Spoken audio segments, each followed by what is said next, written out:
हरे कृष्णा। राधे राधे। आप सभी को पापों का नाश करने वाली, सुख समृद्धि प्रदान करने वाली और मनोकामनाओं को पूर्ण करने वाली अजय एकादशी की ढेर सारी शुभकामनाएं। आज आप सुनेंगे एकादशी व्रत की संपूर्ण कथा। तो चलिए अपने जीवन की मंगल कामना करते हुए सुनते हैं एकादशी की कथा। एक बार एक राज्य में एक राजा राज्य किया करता था। वह बड़ा ही बुद्धिमान और बलशाली था। राजा सदैव अपनी प्रजा का बहुत अच्छे से ध्यान रखता था। प्रजा भी अपने राजा को बहुत पसंद किया करती थी। उस राजा की 2 बेटियां थी। राजा अपनी दोनों बेटियों से बहुत प्रेम करता था। राजा की छोटी बेटी देखने में बहुत सुंदर और आकर्षण थी और राजा की बड़ी बेटी छोटी बेटी के मुकाबले थोड़ा कम सुंदर थी। राजा की छोटी बेटी ग्यारस माता की पूजा किया करती थी और सभी लोग राजा की छोटी बेटी से बहुत प्रेम करते थे और बहुत प्रशंसा किया करते थे। राजा भी अपनी छोटी बेटी को बड़ी बेटी से अधिक प्रेम करता था, जिस कारण से राजा की बड़ी बेटी को अपनी छोटी बहन से बहुत नफरत होने लगी थी। राजा की दोनों बेटियां जब बड़ी हो गई तब एक पड़ोसी राज्य में रहने वाला राजकुमार राजा की बड़ी बेटे के लिए रिश्ता लेकर आया। लेकिन जैसे ही उस राजकुमार की नज़र राजा की छोटी बेटी पर पड़ी तो वह राजकुमार राजा की छोटी बेटी पर मोहित हो गया और उसे पहली नज़र में ही प्रेम कर बैठा। उस राजकुमार ने राजा की बड़ी बेटी के साथ विवाह करने से मना कर दिया और उसने राजा से कहा कि मैं आपकी छोटी बेटी से विवाह करना चाहता हूँ। जिसके बाद राजा की बड़ी बेटी यह देखकर अपनी छोटी बहन से बहुत क्रोधित हो गई और राजा की बड़ी बेटी ने अपनी छोटी बहन को अपने सबसे बड़ा दुश्मन मान लिया। राजा की बड़ी बेटी ने अपनी छोटी बहन से बदला लेने का निर्णय लिया, जिसके लिए उसने अपनी छोटी बहन को जान से मारने का प्लान बनाया। राजा की बड़ी बेटी ने अपनी छोटी बहन को मारने के लिए सबसे पहले एक लड्डू में जहर मिलाकर अपनी छोटी बहन को दे दिया और उसको लड्डू खाने के लिए कहा। लेकिन लड्डू खाने के बाद भी छोटी बहन को कुछ भी नहीं हुआ। बड़ी बहन यह देखकर बहुत आश्चर्यचकित हो गई, लेकिन बड़ी बहन ने हार नहीं मानी और उसने जब रात में छोटी बहन अपने कमरे में सो रही थी तब एक मटके में सांप रखकर उसे कमरे में छोड़ दिया। लेकिन सांप भी छोटी बहन का कुछ नहीं कर पाया। जिसके बाद बड़ी बहन ने अपनी छोटी बहन से कहा कि चलो हम लोग कुएं में से पानी भरकर लाते हैं। जिसके लिए वह अपनी छोटी बहन को पानी भरने के बहाने से कुएं के पास ले गई और उसने अपनी छोटी बहन को कुएं में धक्का दे दिया। लेकिन छोटी बहन को तब भी कुछ नहीं हुआ, क्योंकि हर बार ग्यारस माता उसकी रक्षा किया करती थी और उधर बड़ी बहन अपने सारे प्रयासों के बाद भी असफल हो रही थी, जिससे वह बहुत क्रोधित होती जा रही थी। फिर उसने अपनी छोटी बहन के पास जाकर उससे खुद ही पूछा कि मेरी छोटी बहन, तुमको पता है भगवान ने सबकी मृत्यु एक निश्चित समय पर लिखी हुई है और कैसे तुम्हारी मृत्यु होगी, क्या यह तुम जानती हो? तब छोटी बहन ने अपनी बड़ी बहन को बताया कि हाँ, मैं तो जानती हूँ कि मेरी मृत्यु कैसे होगी। छोटी बहन से यह सुनकर बड़ी बहन मन ही मन बहुत प्रसन्न होने लगी और उसने अपनी छोटी बहन से कहा कि तुम मुझे अपनी मृत्यु का राज बताओ। छोटी बहन ने अपनी बड़ी बहन से कहा कि मेरी मृत्यु तो एक तोते में है। जो तोते के गले में एक हार है, उससे मेरी मृत्यु होगी। जब तक कोई भी व्यक्ति तोते को मार कर वह हार अपने गले में पहनेगा तो मैं मूर्छित होकर गिर जाऊंगी और जैसे ही उस हार को अपने गले से उतारेगा तो मैं वापस से जीवित हो जाऊंगी। अपनी छोटी बहन की मृत्यु का राज जानकर बड़ी बहन बहुत ही खुश हो गई और उसने अपनी छोटी बहन को मारने के लिए उसके पालतू तोते को ढूंढना शुरू कर दिया और छोटी बहन को इस बात का आभास हो गया था कि कोई उसकी जान लेना चाहता है, जिसके लिए वह अपने पिता के पास गई और उसने अपने पिता से कहा कि पिताजी, मेरी मृत्यु के बाद आप मुझे जलाइएगा मत, बल्कि आप मुझे अपनी पुरानी वाली हवेली में एक पलंग पर लेटाकर छोड़ दीजिएगा अपनी छोटी लड़की की बात सुनकर राजा बहुत आश्चर्यचकित हो गया।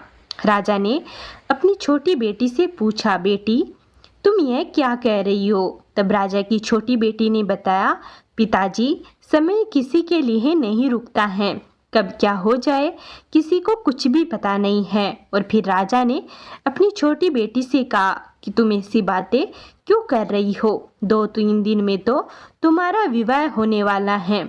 लेकिन छोटी बेटी ने अपने पिता को ऐसा करने पर मजबूर कर दिया और उनसे वचन ले लिया। राजा ने भी अपनी छोटी बेटी की बात को स्वीकार कर लिया और 2-3 दिनों के बाद जब शादी का समय आया तब राजकुमार बारात लेकर राजा के घर आया और राजकुमार और राजा की छोटी बेटी का विवाह शुरू हो गया। जैसे ही राजा की छोटी बेटी राजकुमार के साथ फेरे लेना शुरू करती है तो उसकी बड़ी बहन अपनी छोटी बहन के कमरे में जाकर उसके तोते को पकड़ लेती है और उसको जान से मार देती है। तोते के गले में जो हार था उसको अपने गले में धारण कर लेती है।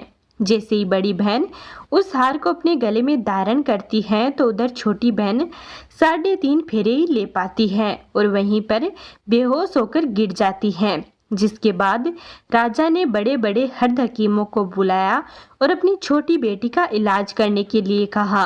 राजा की बात सुनकर वैद्य ने छोटी बेटी को जब चेक किया तो राजा को बताया कि आपकी छोटी बेटी ना तो जीवित है और ना ही मरी हुई है। यह मैं ऐसा पहली बार देख रहा हूँ। राजा ने वैद्य और हकीम को यह बात बाहर बताने से मना कर दिया और उनको कहा कि अगर तुमने यह बात किसी को भी बताई तो मैं तुम्हें फांसी दे दूंगा। राजा ने अपनी छोटी बेटी को पुराने महल में ले जाकर एक पलंग पर लेटा दिया और वहां पर कुछ सैनिकों को तैनात कर दिया।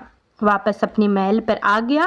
राजा की बड़ी बेटी अपने पिता के पास आई और कहने लगी, पिताजी अगर यह शादी संपन्न नहीं हुई तो आपकी इज्जत का क्या होगा? आप कहे तो मैं आपकी इज्जत बचाने के लिए राजकुमार से शादी करने के लिए तैयार हूँ। जिसके बाद राजा ने अपनी बड़ी बेटी की बात मान ली और राजा ने अपनी बड़ी बेटी को छोटी बेटी के कपड़े पहनाकर मंडप पर भेज दिया। लेकिन राजकुमार यह जान गया कि यह राजा की छोटी बेटी नहीं है बल्कि यह राजा की बड़ी बेटी है। लेकिन जब राजकुमार ने शादी करने से मना किया तो सभी लोगों ने राजकुमार को विवश करके राजा की बड़ी बेटी से बचे हुए फेरों को संपन्न करा दिया और विवाह करा दिया।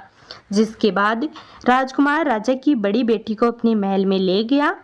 राजकुमार राजा की बड़ी बेटी से ना तो बात करता था और ना ही उसको पसंद करता था और ना ही उसके आसपास भटकता था।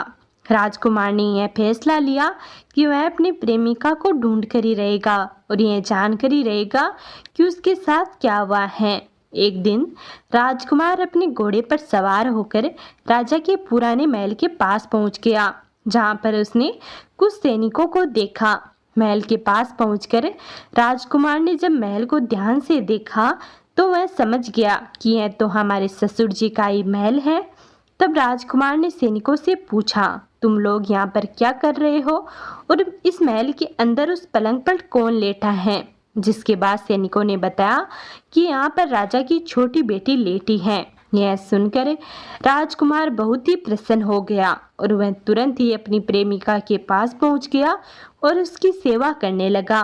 जैसे ही रात हुई तो राजा की छोटी बेटी उठकर खड़ी हो गई। राजकुमार यह देखकर बहुत ही खुश हो गया और उसने अपनी प्रेमिका से पूछा कि तुम यहाँ पर क्या कर रही हो? तुम मेरे साथ मेरे घर चलो। इस पर राजा की छोटी बेटी ने राजकुमार को सारी बातें बता दी कि मेरी जान एक तोते में बसी थी और मैंने यह बात सिर्फ अपनी बहन को बताई थी और मुझे पता है कि उसने ही मुझे मारने का प्रयास किया है। उसके पास एक हार है जिसको वह सुबह पहन लेती है और रात को उतार देती है। जब तक वह हार को पहन कर रखती है तब तक मैं मूर्छित रहती हूँ और जैसे ही वह हार को उतार देती है तो मैं जीवित हो जाती हूँ और जब तक मेरी बड़ी बहन के पास वह हार है तब तक मैं ऐसे ही जीवित और मूर्छित होती रहूँगी। अगर मेरी बड़ी बहन के पास जो हार है वह हार मेरे हाथ लग जाए तो मैं हमेशा के लिए जीवित हो जाऊँगी। राजकुमार यह बात सुनकर राजा की छोटी बेटी के पास रहने का ही निर्णय करता है। और उसने अपने बचे हुए सारे फेरे उस पलंग पर लेटी हुई राजा की छोटी बेटी के साथ ले लेता है और अपना विवाह पूर्ण कर लेता है और वहीं पर रहने लगता है। देखते ही देखते कुछ समय में राजा की छोटी बेटी यानी कि राजकुमार की पत्नी पेट से हो जाती है। एक दिन राजकुमार को किसी काम से बाहर जाना पड़ा। तब छोटी बहन के पेट में बहुत तेज दर्द होने लगा, जिसके बाद उसने ग्यारस माता का आह्वान किया, जिसके बाद वहां पर ग्यारस माता प्रकट हुई और उन्होंने अपने भक्तों के दर्द को दूर किया और एक पुत्र की प्राप्ति करवाई। और वहीं पर अचानक से राजकुमार भी आ गया।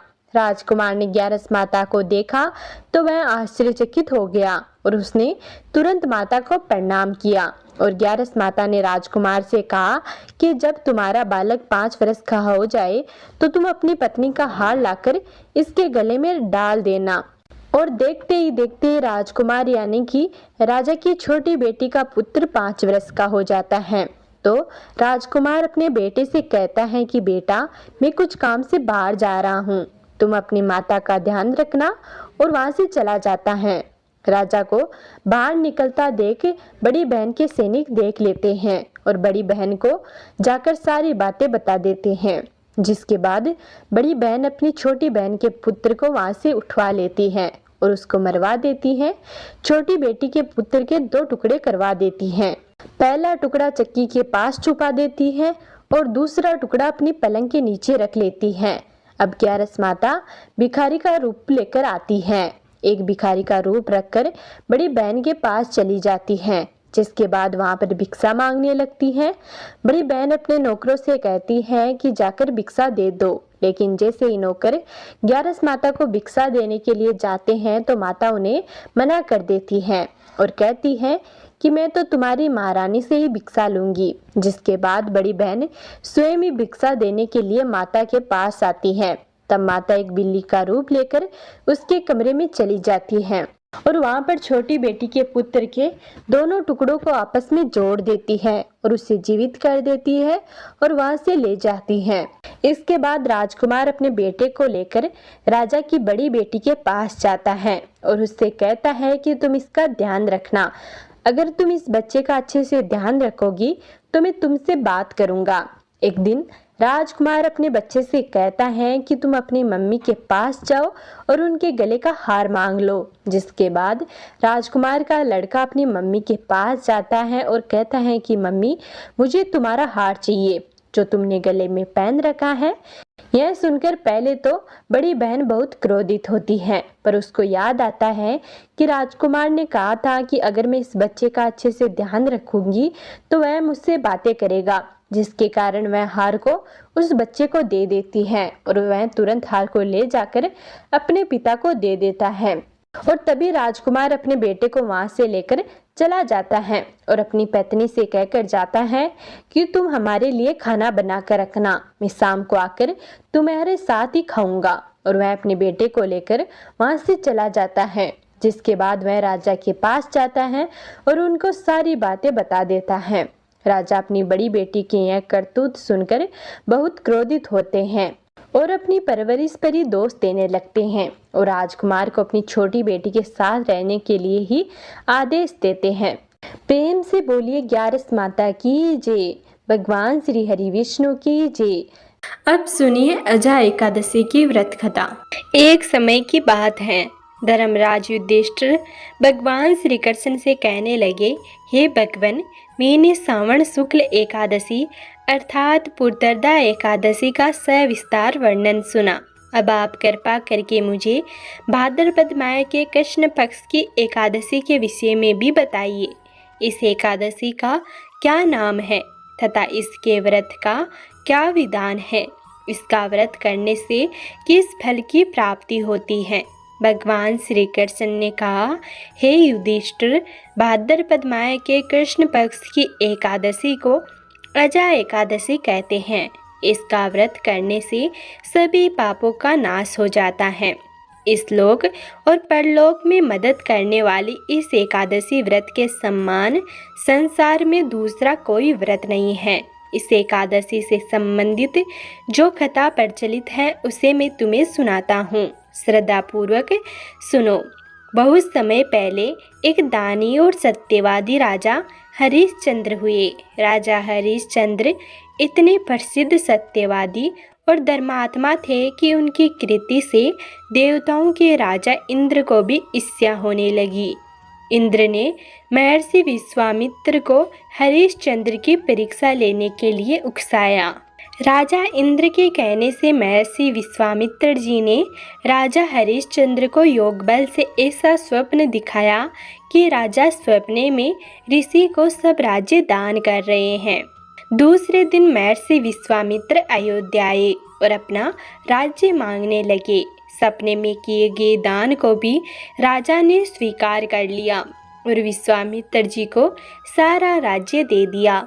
अयोध्या से जब राजा हरिश्चंद्र जब चलने लगे तब विश्वामित्र जी ने कहा, जप तप दान आदि बिना दक्षिणा दिए सफल नहीं होते।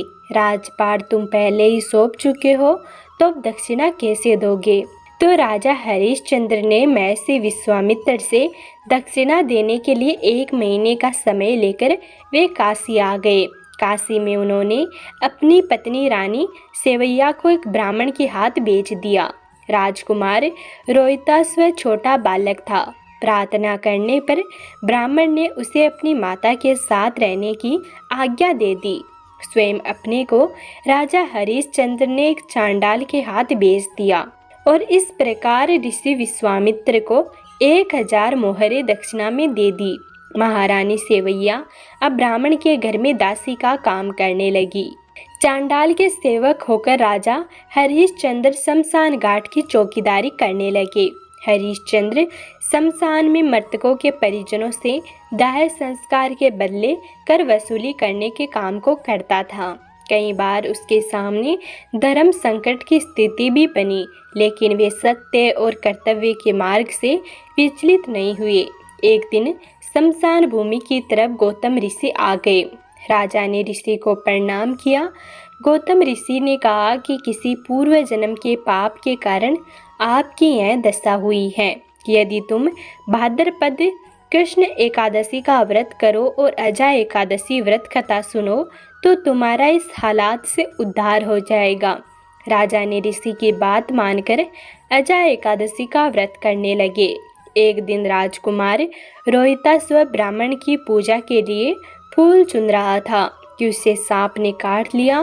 सांप का विष झटपट फैल गया और रोहिताश्व मरकर भूमि पर गिर पड़ा।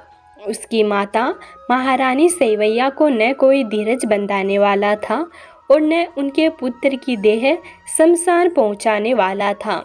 वह रोती बिलखती पुत्र के शव को लेकर शमशान में पहुंची तो पुत्र की लाश को देखकर राजा हरिश्चंद्र का कलेजा भी भर आया। सारा वृतांत सुनकर राजा हरिश्चंद्र ने कहा कि मैं अपने कर्तव्य में बंधा हूँ। जो भी यहाँ दाह संस्कार के लिए आता है उसे कर के रूप में कुछ न कुछ देना पड़ता है। रानी के पास कर देने के लिए कुछ भी नहीं था। राजा हरिश्चंद्र को बड़ा दुख हुआ, किंतु वे अपने धर्म पर स्थिर रहे। अपने हालातों पर दोनों भगवान से प्रार्थना कर रहे थे।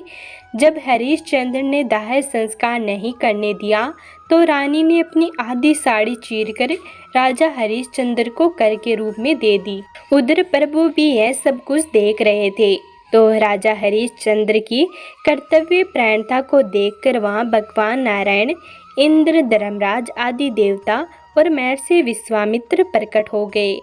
उन्होंने उनके पुत्र को जीवित कर दिया और फिर से राजा हरिश्चंद्र को राजपाट भी लौटा दिया।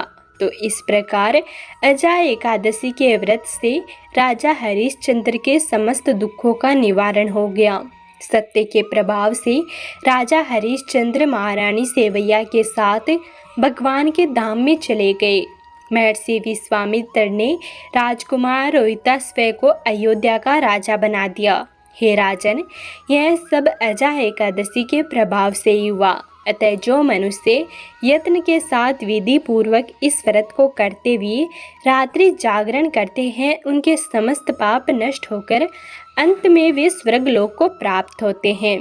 इस एकादशी के कथा के श्रवण मात्र से अश्वमेध यज्ञ का फल प्राप्त होता है। तो प्रेम से बोलिए भगवान विष्णु की जय, एकादशी माता की जय। अब सुनिए लड्डू गोपाल की सच्ची भक्ति की कहानी। कमल किशोर सोने और हीरे के जवाहरात बनाने और बेचने का काम करता था। उसकी दुकान से बने हुए गहने दूर दूर तक मशहूर थे। लोग दूसरे शहर से भी कमल किशोर की दुकान से गहने लेने और बनवाने आते थे।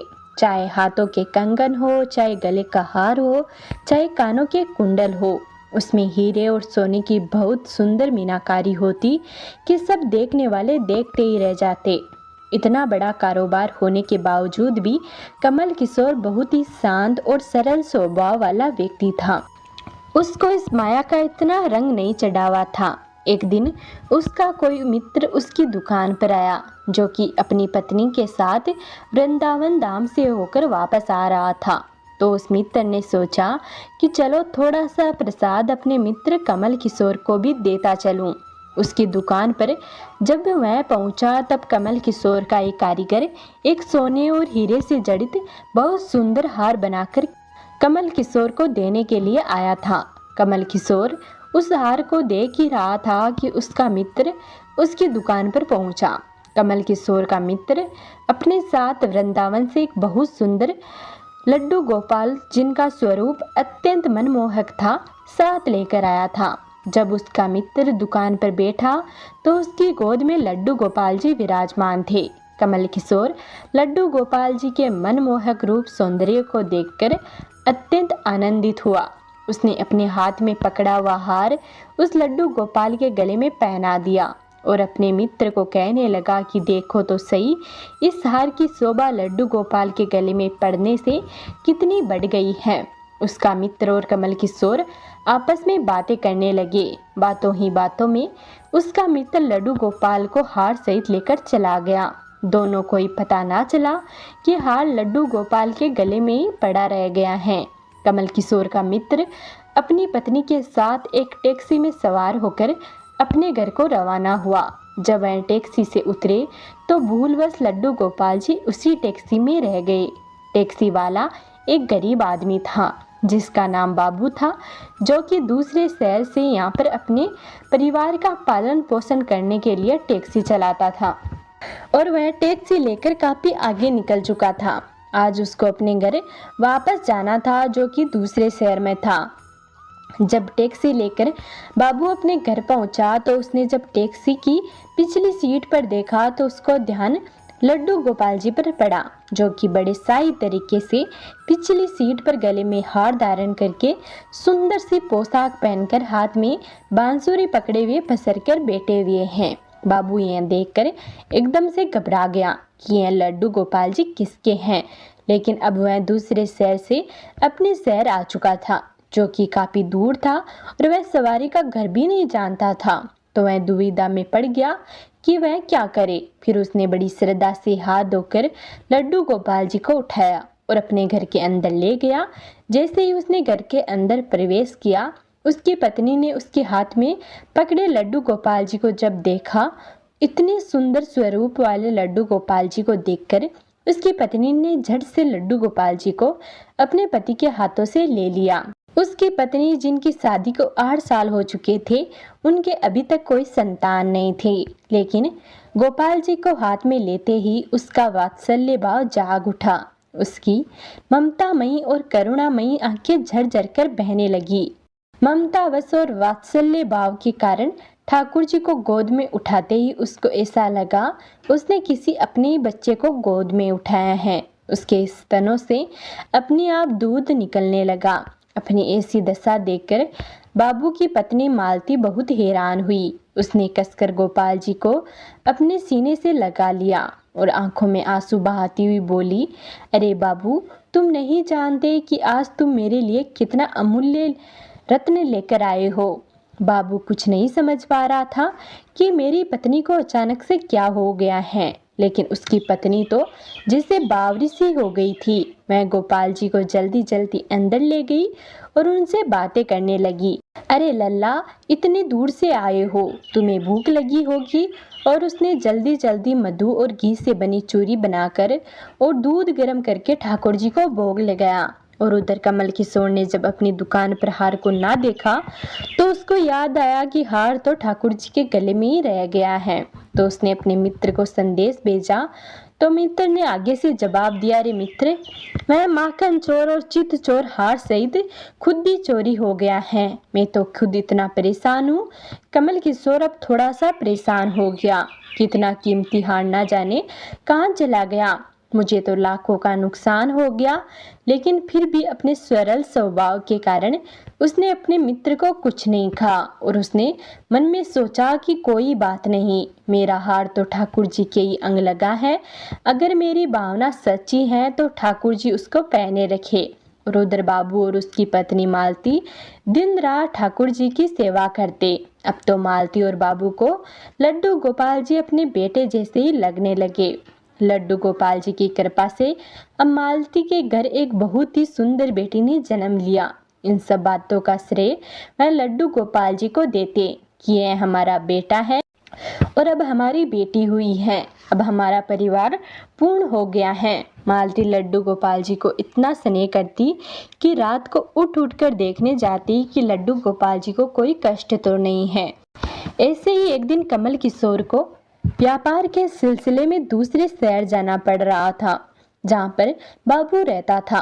लेकिन दुर्भाग्यवश जब वो उस शहर में पहुंचा तो अचानक से इतनी भारी बारिश शुरू हो गई कि कमल किशोर को जहाँ पहुंचना था वहाँ पहुंच ना सका। तब वहाँ बाबू अपनी टैक्सी लेकर आ गया और उसने परेशान कमल किशोर को पूछा, बाबूजी आप यहाँ क्यों खड़े हो? बारिश तो रुकने वाली नहीं है और सारे शहर में पानी भरा हुआ है।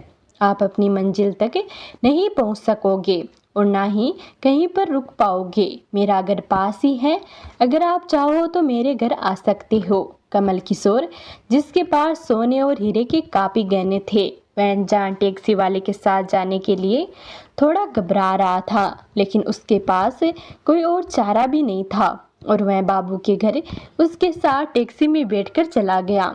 घर पहुंचते ही बाबू ने मालती को आवाज दी कि आज हमारे घर मेहमान आए हैं, उनके लिए खाना बनाओ। कमल किशोर ने देखा कि बाबू का घर एक बहुत छोटा सा लेकिन व्यवस्थित ढंग से सजा हुआ है। घर में अजीब तरह के इत्र की खुशबू आ रही है जो कि उसके हृदय को आनंदित कर रही थी। जब मालती ने उनको भोजन परोसा तो कमल किशोर को उसमें अमृत जैसा स्वाद आया। उसका ध्यान बार बार उस दिशा की तरफ जा रहा था जहाँ पर ठाकुर जी विराजमान थे। वहां से उसको एक अजीब तरह का प्रकाश नजर आ रहा था। तो कमल किशोर ने बाबू से पूछा कि अगर आपको कोई एतराज ना हो तो क्या आप बता सकते हो कि उस दिशा में क्या रखा है? मेरा ध्यान उसकी तरफ आकर्षित हो रहा है। तो बाबू और मालती ने एक दूसरे की तरफ मुस्कुराते हुए कहा कि वहां पर तो हमारे घर के सबसे अहम सदस्य लड्डू गोपाल जी विराजमान हैं। तो कमल किशोर ने कहा, क्या मैं उनके दर्शन कर सकता हूँ? तो मालती उनको उस कोने में ले गई जहाँ पर लड्डू गोपाल जी विराजमान थे। कमल किशोर लड्डू गोपाल जी को और उनके गले में पड़े हार को देखकर एकदम से हैरान हो गया। यह तो वही लड्डू गोपाल है और यह वही हार है जो मैंने अपने मित्र के लड्डू गोपाल जी को डाला था। कमल किशोर ने बड़ी विनम्रता से पूछा, ये गोपाल जी तुम कहाँ से लाए?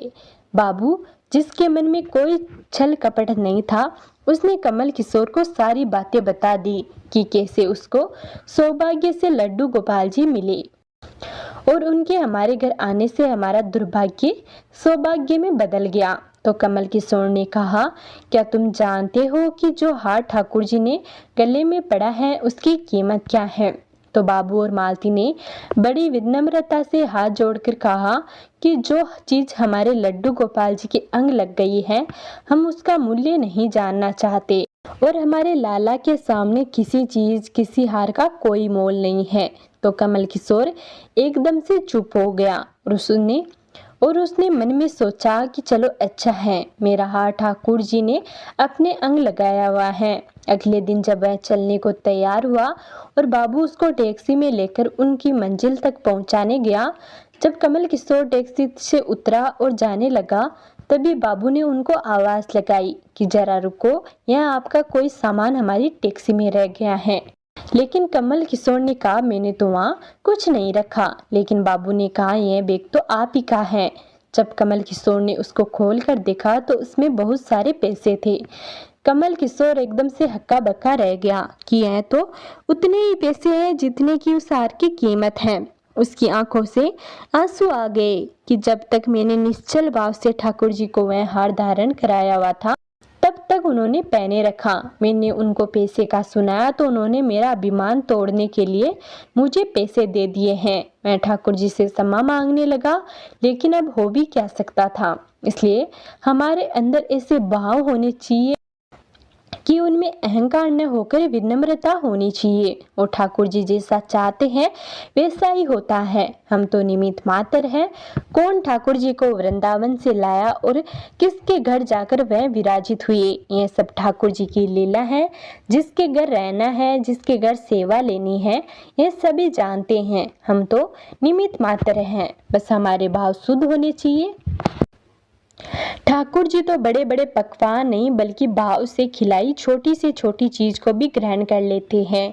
तो प्रेम से बोलिए लड्डू गोपाल की जय, भगवान श्री हरि विष्णु की जय, एकादशी माता की जय। तो ये था आज का वीडियो। अगर आपको यह वीडियो पसंद आया हो तो वीडियो को लाइक कर कमेंट में एकादशी माता की जय जरूर लिखें और साथ ही चैनल को सब्सक्राइब जरूर कर लें। अब सुनिए तुलसी माता की कहानी। एक गांव में एक बूढ़ी महिला रहती थी।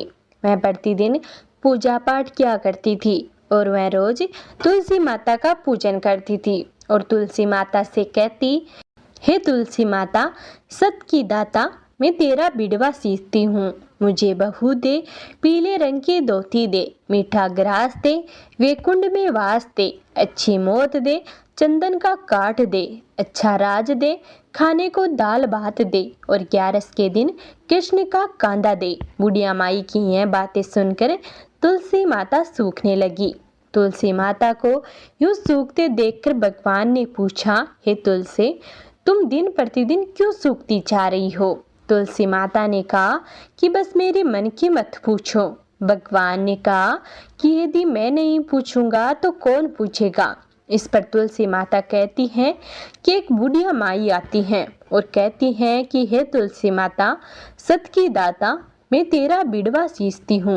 मुझे बहू दे, पीले रंग की धोती दे, मीठा ग्रास दे, वैकुंठ में वास दे, अच्छी मौत दे, चंदन का काठ दे, अच्छा राज दे, खाने पीने को दाल भात दे और 11 के दिन कृष्ण का कांदा दे। ऐसा कहकर वह बुढ़िया माई चली जाती है।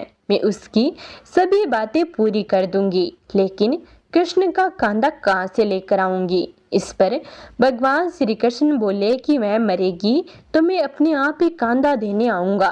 तुम बुढ़िया माई से यह बात कह देना। इसके बाद बुढ़िया माई मर गई। बुढ़िया माई के मरने पर सारा गांव इकट्ठा हो गया और उसका अंतिम संस्कार आने पर उसे उठाने लगे, लेकिन वह बहुत भारी हो गई जिससे उसकी अर्थी टस से मस नहीं हुई। सभी बोले कि यह तो बहुत संस्कारी थी, बहुत पूजा पाठ किया करती, कोई पाप भी नहीं किया, फिर यह इतनी भारी कैसे हो गई? बूढ़े ब्राह्मण के वेश में भगवान आए और कहने लगे कि यह भीड़ कैसी है। तब गांव वाले बोले कि एक बुढ़िया मर गई है और वह इतनी पापिनी थी कि उसकी अर्थी उठ ही नहीं रही है, बहुत भारी हो गई है। इस पर भगवान बोले कि मुझे इसके कान में कुछ कहने दो, फिर यह उठ जाएगी। भगवान बूढ़ी माई के पास गए और उसके कान में कहा, माई, तू अपने मन की कर ले, पीताम्बर की धोती ले, मीठा ग्रास ले, वैकुंठ में वास ले, चटक की चाल ले, चंदन का काठ ले, झालर की झनकार ले, दाल भात ले और कृष्ण का कांदा ले। भगवान की बातें सुनकर बुढ़िया माई हल्की हो गई। भगवान अपने कंधे पर उसे ले गए और बुढ़िया माई को मुक्ति मिल गई और वह वैकुंठ में चली गई। हे तुलसी माता, जैसे आपने बुढ़िया माई की सारी इच्छाएं पूरी की वैसे सभी लोगों की करना। तो प्रेम से बोलिए तुलसा माता की जय, भगवान श्री हरि विष्णु की जय। अब सुनिए गणेश जी की कहानी। एक समय की बात है कि विष्णु भगवान का विवाह लक्ष्मी जी के साथ निश्चित हो गया। विवाह की तैयारी होने लगी। सभी देवताओं को निमंत्रण भेजे गए, परंतु भगवान गणेश को निमंत्रण नहीं दिया गया। कारण जो भी रहा हो, अब भगवान विष्णु की बारात जाने का समय आ गया। सभी देवता अपनी पत्नियों के साथ विवाह समारोह में आए। उन सब ने देखा कि गणेश जी कहीं भी दिखाई नहीं दे रहे हैं। तब वे आपस में चर्चा करने लगे कि क्या गणेश जी को न्योता नहीं दिया या फिर वे स्वयं ही नहीं आए हैं। सभी को इस बात पर बड़ा आश्चर्य होने लगा। तभी सबने विचार किया कि विष्णु भगवान से इसका कारण पूछा जाए। विष्णु भगवान से पूछने पर उन्होंने कहा कि हमने गणेश जी के पिता भोलेनाथ महादेव को न्योता भेजा है। यदि गणेश जी अपने पिता के साथ आना चाहते हैं तो आ सकते हैं। अलग से न्योता देने की कोई भी आवश्यकता नहीं थी। दूसरी बात यह है कि उनको 1.25 मन मूंग, 1.25 मन चावल, 1.25 मन घी और 1.25 मन लड्डू का भोजन दिन भर में चाहिए। यदि गणेश जी नहीं आएंगे तो कोई बड़ी बात नहीं है। दूसरे के घर जाकर इतना सारा खाना पीना भी अच्छी बात नहीं है। इतनी वार्ता हो ही रही थी कि किसी एक ने सुझाव दिया, यदि गणेश जी आ भी गए तो उनको द्वारपाल बनाकर बिठा देंगे कि आप घर का ध्यान रखना। आप तो चूहे पर बैठकर धीरे धीरे चलोगे तो बारात से बहुत पीछे रह जाओगे। यह सुझाव भी सबको पसंद आ गया तो विष्णु भगवान ने भी अपनी सहमति दे दी। होना क्या था, इतने में गणेश जी वहाँ आ पहुँचे और उन्होंने समझा बुझाकर घर की रखवाली करने बैठा दिया गया। बारात चलती तब नारद जी ने देखा कि गणेश जी तो दरवाजे पर ही बैठे हुए हैं। तो वे गणेश जी के पास गए और रुकने का कारण पूछा। गणेश जी कहने लगे कि विष्णु भगवान ने मेरा बहुत अपमान किया है। नारद जी ने कहा कि आप अपनी मूषक सेना को आगे भेजते तो वह रास्ता खोद देगी, जिससे उनके वाहन धरती में दस जाएंगे। तब आपको सम्मान पूर्वक बुलाना ही पड़ेगा। अब तो गणेश जी ने अपनी मूषक सेना को जल्दी से आगे भेज दिया और सेना ने जमीन पोली कर दी। अब बारात वहाँ से निकली तो रथों के पहिए धरती में धंस गए। लाख कोशिश करी परंतु पहिए तो नहीं निकले। सभी ने अपने अपने उपाय किए परंतु पहिए तो नहीं निकले, बल्कि जगह जगह से टूट गए। किसी के कुछ भी समझ में नहीं आ रहा था कि अब क्या किया जाए। तब तो नारद जी ने कहा कि आप लोगों ने गणेश जी का अपमान करके अच्छा नहीं किया। यदि उन्हें मना कर लाया जाए तो आपका कार्य सिद्ध हो सकता है और यह संकट टल सकता है। शंकर भगवान ने अपने दूत नंदी को भेजा और वे गणेश जी को लेकर आए। गणेश जी का आदर सम्मान के साथ पूजन किया। तब कई रथ के पहिए निकले। अब रथ के पहिए तो निकल गए परंतु वे जगह जगह से टूट फूट गए। और तो उन्हें सुधारे कौन। पासी के खेत में खाती काम कर रहा था, उसे बुलाया गया। खाती अपना कार्य करने से पहले श्री गणेशाय नमः कहकर गणेश जी की वंदना मन ही मन करने लगा। देखते ही देखते खाती ने सभी पहियों को ठीक कर दिया। तब खाती कहने लगा, हे देवताओं, आपने सर्वप्रथम गणेश जी को नहीं मनाया होगा और न ही उनकी पूजन किया होगा, इसीलिए तो आपके साथ यह संकट आया है। हम तो मूर्ख अज्ञानी हैं, फिर भी पहले गणेश जी को पूजते हैं, उनका ध्यान करते हैं। आप लोग तो देवता गण हैं, फिर भी आप गणेश जी को कैसे भूल गए। अब आप लोग भगवान श्री गणेश जी की जय बोलकर जाए तो आपके सब काम बन जाएंगे और कोई संकट भी नहीं आएगा। ऐसा कहते हुए बारात वहाँ से चल दी और विष्णु भगवान का विवाह लक्ष्मी जी के साथ संपन्न करा के सभी सकुशल लौट आए। हे गणेश जी महाराज, आपने विष्णु जी को जैसो कार्य साजो ऐसो कार्य सबको सिद्ध कर जो। बोलो गजानंद भगवान की जय, विष्णु भगवान की जय। प्राचीन समय की बात है। राजा नाभाग अम्बरीश नामक एक प्रतापी पुत्र थे। वे बड़े वीर, बुद्धिमान व तपस्वी राजा थे। वे जानते थे कि जिस धन वैभव के लोभ में पड़कर प्राणी घोर नरक में जाते हैं वह कुछ ही दिनों का सुख है। इसलिए उनका मन सदैव भगवत भक्ति व दीनों की सेवा में लगा रहता था।